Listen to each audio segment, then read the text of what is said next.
Hi friends, வணக்கம். Welcome to Kuzhali kitchen.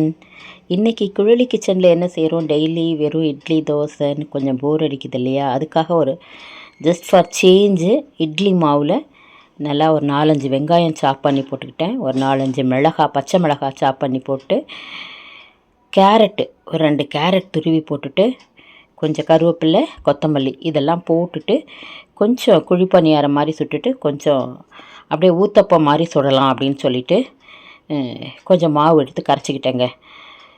தினம் தோசை இல்லை இட்லி போடுறோம், இல்லை உப்புமா, அதே மாதிரி கொஞ்சம் சேஞ்சாக இருக்கட்டும் தான் இந்த மாதிரி மாற்றி போட்டேன். பாருங்கள், இந்த குழி பணியாரம் கூட நான் அடிக்கடி சுட்டிக்கிட்டே இருந்தால் தான் நல்லா ஒட்டாமல் வரும். இது கொஞ்சம் நான் சுட்டேன் பாருங்கள், கொஞ்சம் ஒட்டுச்சு. ஒரு வேளை இது அடியில் ஈவனாக இருக்காது, அதனாலேயே என்ன தெரில, எனக்கு அவ்வளோ பேஷன்ஸ் இல்லை. அப்புறமா திரும்பி நான் ஊத்தப்பமாகவே போட்டுட்டேன். ஃபஸ்ட்டு ஒரு 2 தட்டு போட்டேன். நான் 2 ஈடு போட்டு எடுத்துட்டு ரொம்ப பொறுமையாக தான் இதை எடுக்க வேண்டியதாக இருக்குது. கொஞ்சம் அடிக்கடி போடணும். அடிக்கடி போட்டால் முன்னாடிலாம் ஒட்டவே ஒட்டாது, அப்படியே தான் வரும். கொஞ்ச நாளாக நான் இந்த குழிப்பணியாரம் போடவே இல்லை. அதனால் பார்த்தா கொஞ்சம் எடுக்க சிரமமாக இருந்துச்சு. வந்துருச்சு, பட் கொஞ்சம் சிரமமாக இருந்துச்சு. அதனால் திரும்ப திரும்ப போடணும், அப்போ தான் அது நல்லா பழகும். நல்லா போட்டுட்டு இருந்த கல் தான், பழைய கல் தான். கொஞ்ச நாள் போடாமல் விட்டுட்டேன், அப்படியே வச்சுட்டேன். திரும்பி இப்போ தான் எடுத்து இன்றைக்கி போடலாம் அப்படின்னு சொல்லிட்டு எடுத்து போட்டேன். கொஞ்சம் ஒட்டின மாதிரி இருக்குது பாருங்கள், இல்லைன்னா ஒட்டாமே வரும் சுத்தமாக. நான்ஸ்டிக் இது இரும்பு தான், இது நான்ஸ்டிக்கில் வர்ற மாதிரி ஒட்டாமே வரும். நல்லா கொஞ்சம் அடிக்கடி போடணும் இனிமேட்டு, அப்போ கொஞ்சம் ஈஸியாக இருக்கும் எடுக்கிறதுக்கு. நல்லா இருந்துச்சு சாப்பிட்றதுக்கெலாம், பட் ஆனால் இதாக கொஞ்சம் ஒட்டின மாதிரி இருந்துச்சு எனக்கு. கொஞ்சம் லாஸ்ட்டு வரும்போது கூட கொஞ்சம் நல்லா வருது பாருங்கள். அதான் கொஞ்சம் அடிக்கடி நம்ம பழகிட்டோம்னா அதுக்கப்புறம் நல்லா வரும். ஒரு 3 ஈடு போட்டு சாப்பிட்டோம் ஒரு வேளைக்கு.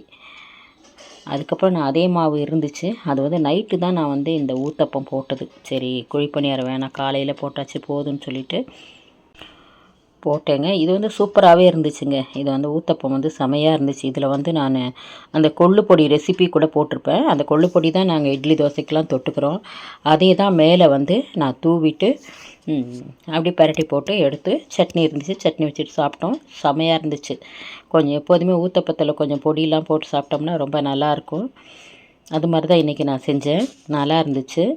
பணியாரமும் நல்லா இருந்துச்சு. எனக்கு அந்த கொஞ்சம் ஒட்டாமல் வந்திருந்தால் இன்னும் நல்லா சாட்டிஸ்ஃபைடாக இருந்திருக்கும். கொஞ்சம் ஒட்டுச்சு, அது எடுக்கிறதுக்குள்ளே கஷ்டமாக இருந்துச்சு. அது திரும்ப திரும்ப போட்டு பழக்கணும். பழைய கல் தான், என்னவோ தெரியல, இந்த தடவை நான் போடும்போது கொஞ்சம் ஒட்டுச்சு.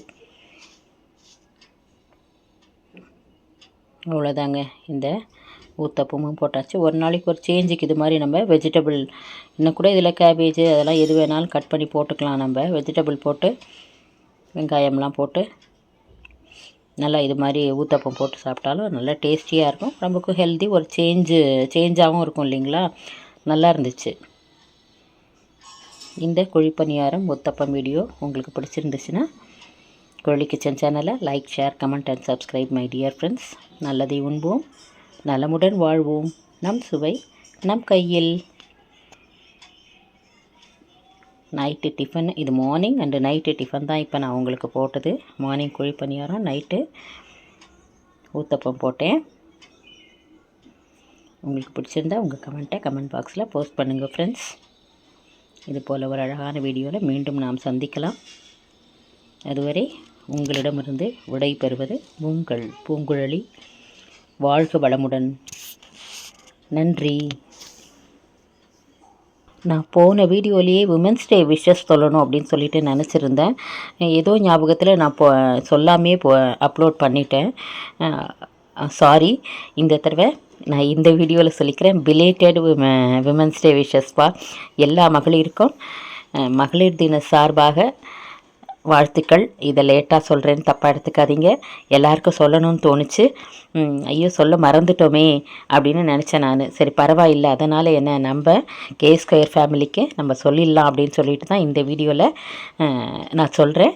எல்லாருக்கும் கே ஸ்கொயர் ஃபேமிலி சார்பாக மகளிர் தின நல்வாழ்த்துக்கள். நன்றி. பாருங்கள், அதுக்கப்புறம் சூப்பராக ஊற்றப்போ நைட்டு ஊற்றி சாப்பிட்டோம். செம்மையாக இருந்துச்சு.